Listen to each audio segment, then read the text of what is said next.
nhau. Rồi bây giờ hai người về vẫn cứ đứng đấy, tăng cường thêm một người nữa. Một người nữa. 9 người.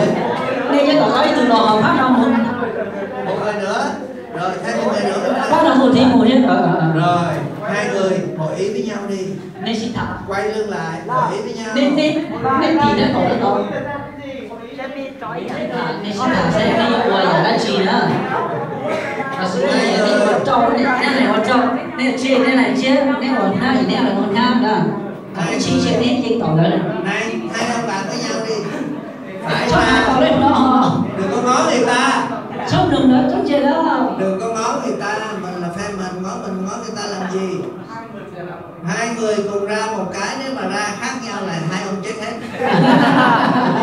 Quay lại. Thì rồi. Chuẩn bị. Chuẩn bị. 1, 2, 3.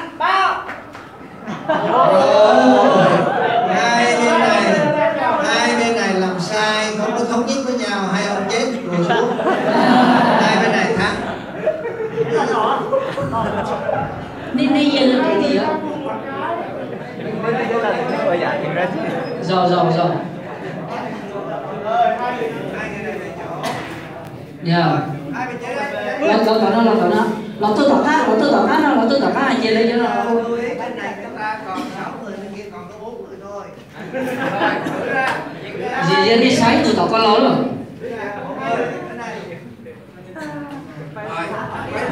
Bắt tay. Trước sau gì một trong hai ta cũng có một đứa chết. Chuẩn bị. 1, 2, 3. Rồi tăng cường lên một người nữa. Nếu mà Huệ mà tăng cường lên một người nữa. Rồi hai bên hội ý với nhau đi. Xin thảo Ủa. Quay lưng lại. Nó thấy là chết. 1, 2, 3. Rồi cái búa, hai cái búa phải không? Hai cái kéo chết luôn. Rồi hai bạn này về chỗ. Cái nhóm này có nguy cơ bị tuyệt chủng.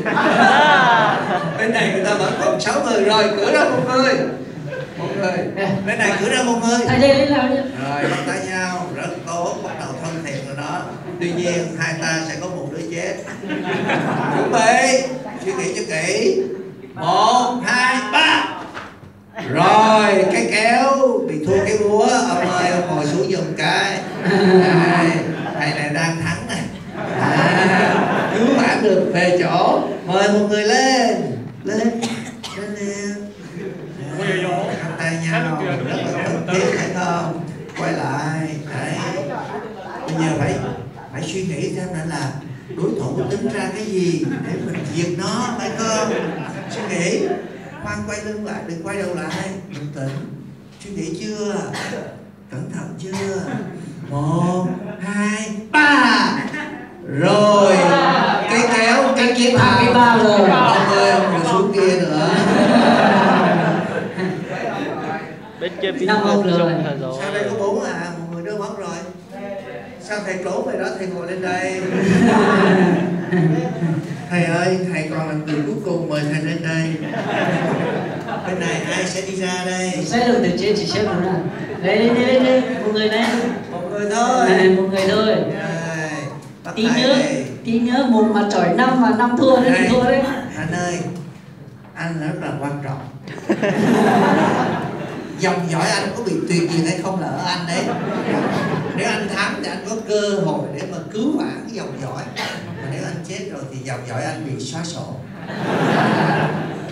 Quay đứng lại. Chuẩn bị. Bên này mình đừng có lo. Mất thằng này mình còn 4 thằng.